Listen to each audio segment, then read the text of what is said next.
Hi అండి. ఏ వదిన ఒక మాట. ఏంది వదిన, చంద్రబాబు గారు ఆగస్టు 15న బస్సులు వదులుతున్నారంట వదిన. ఏంది వదిన సంగతి? బస్సులు మనకు ఫ్రీ వదిన. ఆడవాళ్ళందరికీ బస్సు ఫ్రీ వదిన. మన పండగ చేసుకోవాల్సిన విషయం వదిన. దీని మధ్యలో మనకి ఆషాఢ మాసం శ్రావణ మాసం వచ్చింది వదిన. ఇక బస్సు ఛార్జీ పెట్టుకోకుండా చీరలు తెచ్చుకోవచ్చు వదిన. అవును వదిన.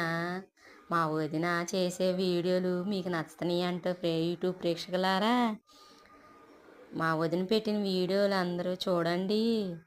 మా వదిన పెట్టిన వీడియోలు లైక్ కొట్టండి ఫ్రెండ్స్. ఏమన్నా సబ్స్క్రైబ్ చేసుకుంటున్నారా లేదా మా వదిన వీడియోస్? యూట్యూబ్ ప్రేక్షకులారా, మా వదిన సబ్స్క్రైబ్ చేసుకొని లైకులు కొట్టండి ఫ్రెండ్స్. బాయ్ అండి. హాయ్ అండి.